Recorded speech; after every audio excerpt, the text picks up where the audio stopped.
Hello, Lyssa deHart here. Thank you for showing up today and taking a look at this little video series. I want to thank each and every one of you who responded to the 3-question survey. There's a link below if you would like to add your voice if you haven't filled out the 3-question survey. So if you'd like to, it's below. The series is coming directly out of the input that people have shared with me on that survey. So please continue to share your ideas with me.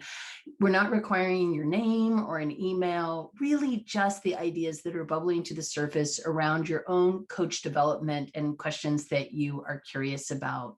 So the questions that showed up were questions really around this evolution from ACC to PCC to then MCC, and how to become more natural in the way that you organically ask questions based on the things that the client brings forward for you. And so I'm going to just start with, that is a really, really big question. So I'm not going to answer it maybe as fully as if we were having a one-on-one conversation, because there's just so many different facets to how an MCC has a conversation, and it's the entire conversation, not these little chunked out areas that are going to be the indicator specifically, but there are little chunked out areas that will show you how an MCC might address the conversation as it shows up. So I hope that these then are very useful for folks.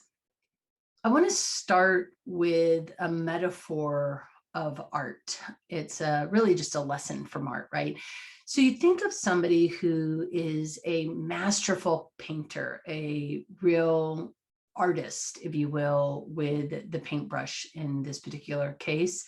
And I'm thinking of someone like Pablo Picasso.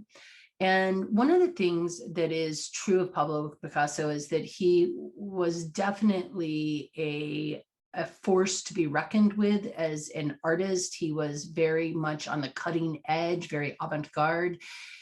And yet he still came from this place of a very traditional art training. And one of the things that art training asks us to do in the beginning is that we start with exploring what the other masters around us have done.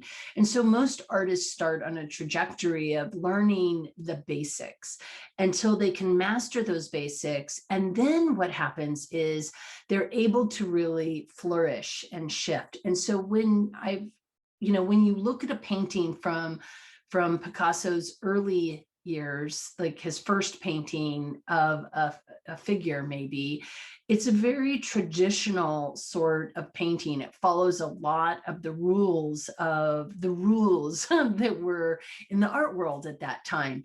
And it's only through the understanding of the fundamentals that he was ultimately able to play outside of the lines. And so you can really see that transition, and you can see it here with this transition from this very traditional painting of a young man towards the more cubist, although this is not so cubist, but very untraditional image of the woman. And this transition happens as a result, though, of his capacity to play, but still understanding the fundamentals of what makes something artistic, how to use the medium, how to think about design, how to think about the use of space. Those things are very evident in both of the paintings. And so the same is very much true when we think about coaching. There are some fundamentals that are imperative as you move from ACC to PCC to MCC in order for that evolution to happen. I'll just share a quick story really quickly around, I had met somebody a few years back. It was in early 2018. And one of the things that he had done was he had applied for his MCC and it had been denied. So he had not passed his MCC application demonstrations. And part of the reason was that he had been told by the people that he had hired to help him was that MCC coaching is really just about your capacity to explore fully with your client at the deeper, more meaningful issues underneath the surface, but that the things around agreement setting were not that important. And I think, and then when he got his feedback back from the ICF MCC assessor, one of the things that had really been missing was not having a strong agreement and also not having a strong closing with facilitating client growth. At that time, it was 9, 10, and 11, which we're looking at like accountability and actions and what might get in the way and what sort of support do you need to move forward, and where are we going, where are you going from here. And so I think it is imperative from a coaching perspective on your path towards MCC that you have a real clear awareness around the importance of the agreement setting and what full partnership means in a coaching conversation. So I have a few examples of things that clients have said in coaching conversations. And this is all around agreement setting. So the coach says something to the effect of, what would you like to discuss today in our conversation? I'm just going to use that for all the examples. And in this particular scenario, the client says, I have this situation at work that's really making me frustrated. My boss is very demanding and has these ridiculous expectations that are unreasonable. I feel like I'm walking on eggshells all the time, and I'd like to explore strategies for dealing with my boss. So again, an MCC might ask an ACC question, right? Like, so, and an ACC might ask an MCC quality question. So taking in total, we're looking at the entire conversation that is the shift from ACC to PCC to MCC.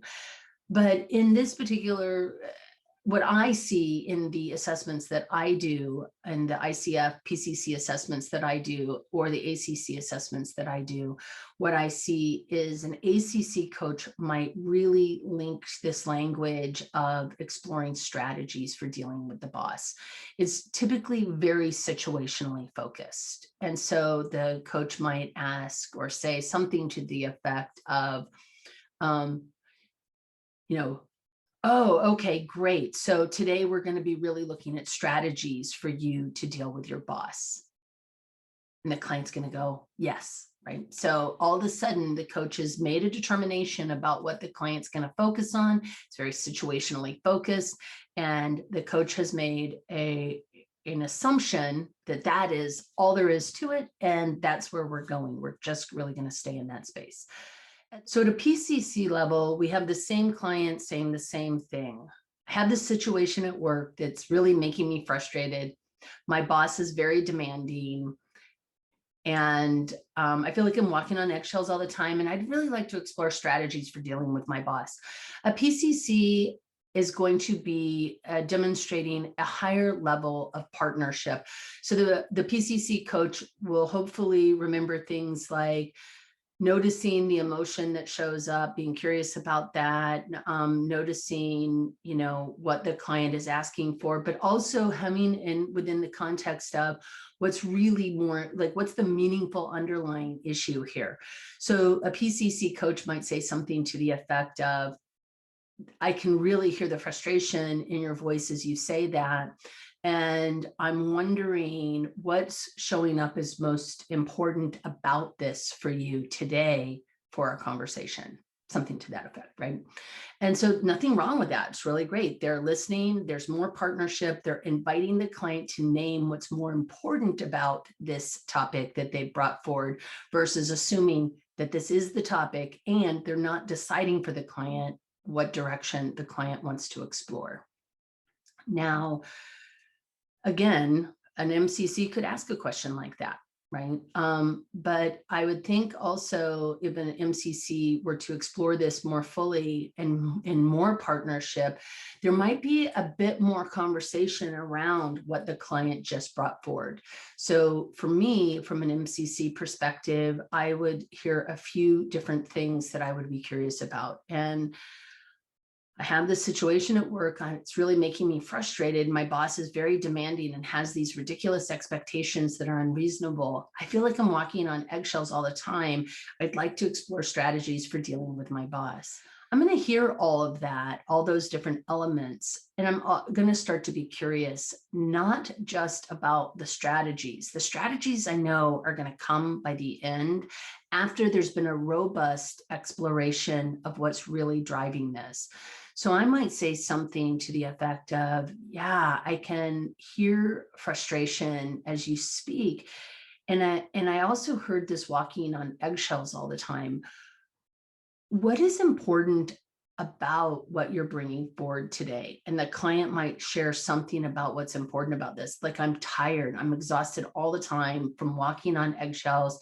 And I feel like there's these unreasonable expectations being placed on me. What is it that you would want to have be different for yourself by the end of our conversation today?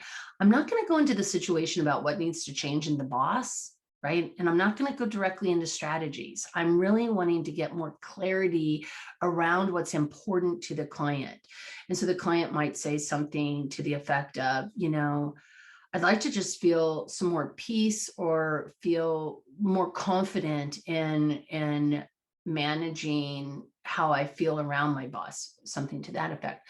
So if you're walking on eggshells right now, where would you like to be by the end of this conversation? And the client might say something to the effect of, I'd like to be really firmly standing, confidently able to communicate with my boss. Okay. So then where would you like to begin to start this exploration? And the MCC coach is going to be turning this back to the client. They're going to be asking for more clarity and understanding prior to assuming they have a real idea of what the topic is that the client wants to work on. And I think that's one of the biggest things that we're looking at in the shift from ACC to PCC and MCC is that at each of these levels, the degree of partnership increases, the willingness to turn over and let go so that we can really be in full partnership. We're moving towards full partnership with our clients. And I think that is really it. And one of the things that we have to notice is that in much of the work that we do as coaches, our clients will bring us something like this. I have this situation at work. It's really making me frustrated. My boss is very demanding and has these ridiculous expectations that are unreasonable. I feel like I'm walking on eggshells all the time. I'd like to explore strategies for dealing with my boss. Somewhere in that, something's going to hook you personally. What is your hook? Maybe it is the frustration piece. Maybe it is this very demanding boss.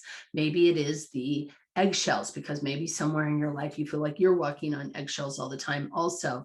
Or it could be strategies because you want to move towards a solution. And so each of these different places where we focus illustrates a place where maybe we have an unconscious bias towards something. So if I'm not comfortable with emotion, I may steer away from the frustration piece. If I have had bosses who were demanding and unfair in some way, I may focus on what needs to shift with your boss.